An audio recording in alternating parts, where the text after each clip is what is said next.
estaba mencionando justamente que en esta fecha mucha gente dice que es alegría, pero el origen del festejo del Día del Niño en nuestro país lastimosamente no es muy alentador, no es muy alegre que digamos. Si nos puede contar un poco aquellos detalles, cuántos niños perecieron en esa batalla tan terrible que se vivió en Acostaño, abogado. Bueno, bastante interesante la pregunta. Es importante primeramente saber que anteriormente en el Paraguay el Día del Niño se conmemoraba allá por el 15 de mayo Ujú. y esto cambia ya en 1916. El profesor Edgar Aguirre, oriundo de la ciudad hoy denominada Eusebio Ayala, antes Barrero, solicita cambiar la fecha teniendo en cuenta este episodio histórico. Sí. Hasta hoy muchos referentes piden, teniendo en cuenta que lo que pasó el 16 de agosto fue una tragedia, Fue una piden tragedia. volver a esa fecha o por lo menos cambiar la fecha. O sea, un tema que se discute hasta hoy en día, así entre paréntesis, comentar.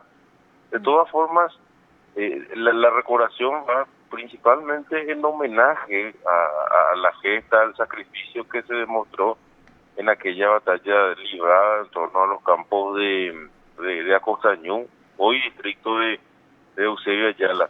Los números de niños hablan algunas fuentes de 1.800, 2.000 niños, algunos números altos hablan incluso de 4.000, pero ya son números muy altos. O Sí. sea, saber el número exacto es muy difícil, pero un aproximado de 1.800 a 2.000 niños más o menos fueron los que son alcanzados en esa jornada del 16 de agosto por el ejército aliado. Un Ujú. ejército que estaba provisto de armamentos mucho más avanzados, mucho más desde el punto de vista tecnológico y sobre todo número. Ujú. Aún así, es demasiado importante destacar que la batalla duró más de 5 horas, o sea, soportar un ejército que doblegaba en números, que tenía un armamento superior durante 5 horas es increíble y algo que hay que destacarlo por sobre todo. ¿Y qué edad tenían aproximadamente los niños que se enrolaron en el ejército paraguayo en aquel tiempo, Bueno, abogado? en los archivos se encuentran eh, niños de entre 12 y 14 años que eran enrolados, ¿verdad? Ujú. Y de ahí ya la discusión, ¿verdad? En qué tan cruel podría representar enrolar niños con ese promedio de edad. Y muchos también hablan en ese sentido de que eran enrolados niños con esa edad, pero más que nada para prestar servicios en carácter de logística, para el transporte, para mover medios de transporte como carretas y demás, ¿verdad? Ujú. Y que justamente en ese interín que se realizaban haciendo ese transporte de toda la logística del ejército paraguayo es que terminan siendo alcanzados por el ejército aliado y bueno, no hay otra opción que presentar batalla y bueno, se produce la tragedia y el desastre. Claro. Es muy importante también saber que en esa batalla había regimientos, o sea, batallones profesionales. Es Ujú. así que había un batallón profesional, bueno, era prácticamente el único, un batallón profesional comandado por el jefe Bernardo Franco, que estuvo en la primera línea de batalla y bueno, prácticamente fue destruido por completo este batallón de Bernardo Franco. O sea, no era 100% compuesto de niños, porque había algunas fuerzas profesionales, si bien escasas, las había, ¿verdad? Ujú. ¿Qué hay de cierto en los libros de historia, incluso la gente que narra los acontecimientos que marcaron nuestra historia en sí? Siempre dicen que justamente que estos niños para disfrazarse, para que el ejército agresor, el ejército contrario no se percate que estaban peleando con niños, se maquillaban inclusive la barba. Bueno, eso es muy lo de la barba y eso postiza es muy difícil por el hecho de que no apenas tenían para comer Ujú. y bueno, encontrar un poco maquillaje o una barba postiza en ese momento es imposible. Lo Ujú. que sí de repente pudo haber pasado es que se utilizara de repente el hollín, digamos el Sí. carbón para tratar de intimidar un poco y bueno, eh, ponerse algún bigote o alguna barba así con lo que es el hollín.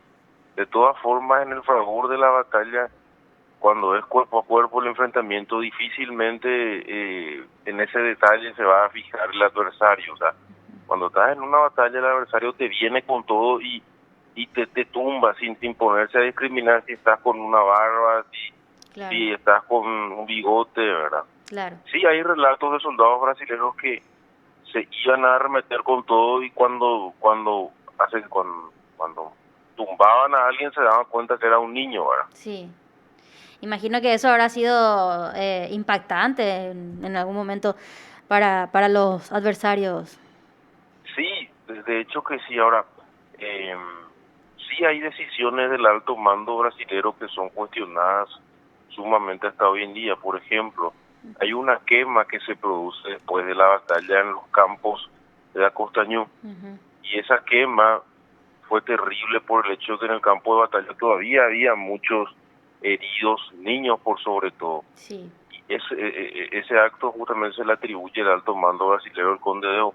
Algunos dicen que fue un incendio accidental, en fin. Hay unas versiones fuertes que hablan de que fue una quema intencional y fue el cierre del episodio trágico de esa jornada. Hay un dato muy interesante. En esa quema había una imagen del patrono San Blas Ajá. que de manera increíble no se quemó.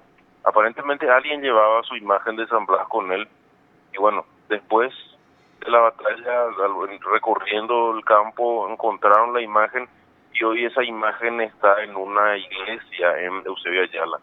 Si por ahí van a Eusebio Ayala, tienen que tratar de entrar a esa iglesia y ver un poco la imagen.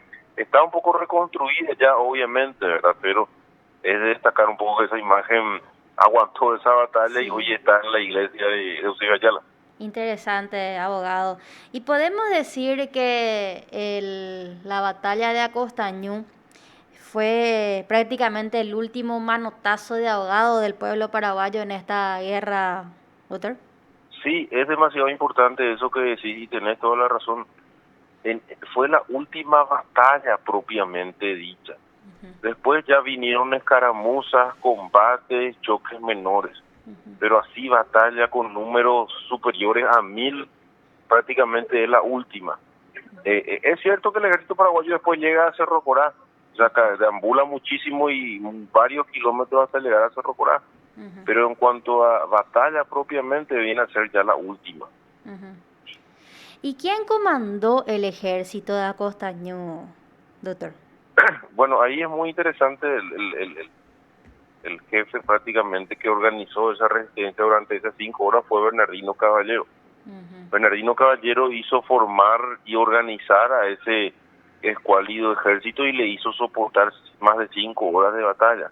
Hay unas versiones muy injustas que después se originaron y que atribuyeron a Caballero la versión supuesta de que él corrió. En sí. realidad no, en realidad él estuvo en una altura que se llama Serranía del Itacutí, observando y dirigiendo toda la batalla. Ujú, Recién cuando el ejército paraguayo es destruido por completo, él se lanza en unos bosques y después se presenta al alto mando, que era el Mariscal López, ujú, que le había encomendado justamente antes de la batalla. El Mariscal López le dice a Caballero que por nada del mundo se deje capturar. Y bueno, ujú. ya después en el conflicto entre colorados y liberales, años más tarde, es que le tiran esa versión de General Ñandú, de que él corrió y no peleó, ¿verdad? Pero Sí, era lo que dista de ser real. sí. ¿Qué hay son versiones, ¿verdad?, que se manejan entre los historiadores. A veces hay a veces opiniones dispares con respecto a este tipo de afirmaciones, que según lo que menciona, por ejemplo, Chamorro, un historiador paraguayo, que Sí, sí, sí. el ejército brasileño tenía la orden del emperador de que la población paraguaya tenía que ser completamente exterminada, incluso el feto que tenía una mujer paraguaya. Bueno, lo que pasa con la versión esa de que el paraguayo debe ser asesinado en el vientre de su madre, Ujú. es una extraído a colación. El que supuestamente dijo eso fue el Casillas, Caxias, el sí, alto el duque de mando, el Caxias. alto mando brasileño. Sí, a él se le atribuye. Y en Ujú. realidad fue algo, digamos, tergiversado. Casillas no dijo eso. Ajá.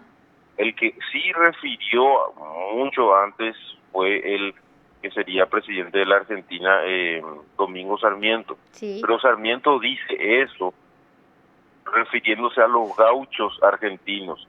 Argentina tuvo una guerra civil muy grande con los gauchos y los porteños. Sí. Y Sarmiento dice eso para referirse a los gauchos. Pero ya después se encargó la gente de tergiversar o llevar mal la información y se le atribuyó eso a Casillas con respecto a los paraguayos, ¿verdad? Pero no hay un documento oficial y formal en donde Casillas diga eso sobre los paraguayos. Entiendo. Bueno, y aprovechando tu intervención, abogado, estuvo generando polémica en estos días también la novela brasileña, donde deja la figura del Mariscal López como un completo villano. ¿Pudiste ver? ¿Qué nos podés decir al respecto? Sí, de hecho, incluso creo que en señales de cable se estaba transmitiendo. Es una novela de ficción, ¿verdad? Ellos mismos reconocen que hay hechos que distan de la vida real, ¿verdad? O sea, está muy lejos de ser 100% una representación real, y eso los propios guionistas y directores de la producción lo afirman y lo reconocen. Sí. Ahora, es cierto que no nos va a gustar, ¿verdad? Pero es una producción que hacen ellos con su dinero, y bueno, en algún momento el Paraguay tiene que tener fondos para hacer una producción de esa envergadura, y bueno, agregar todos los condimentos que haga falta. ¿Por qué no también de ese lado, verdad? Claro, lo que se cuestionaba mucho es que podría incidir en la captación de la historia real, sobre todo en la nueva generación, o sea que ellos realmente podrían interpretar que eso sucedió así. Claro, pero justamente para evitar eso, al inicio de cada programa se debe de hacer la advertencia de que los hechos narrados allí son en parte ficticios y bueno, distan de la realidad. Es cierto, y en muchas veces lo que pasa eso con algunas novelas escritas, ¿verdad? Sí. Que el lector lo lee asumiendo que es algo real, ¿verdad? Por eso es importante que siempre se advierta a ese público de que eso dista de ser real, así bueno, la gente ya lo lee advertido, digamos, y no toma como algo real. Sí, totalmente. Bueno, abogado, muy interesante realmente la charla, y si vamos a extendernos sobre nuestra historia, vamos a terminar el programa hablando de todo ello. Le agradezco muchísimo su tiempo y hasta cualquier momento. No, muchísimas gracias a usted y bueno, encantado de hablar con la audiencia de la radio. Un abrazo. Hasta luego. Te informó PDS Radio TV Digital. Así estuvo con nosotros el abogado e historiador Claudio Velázquez.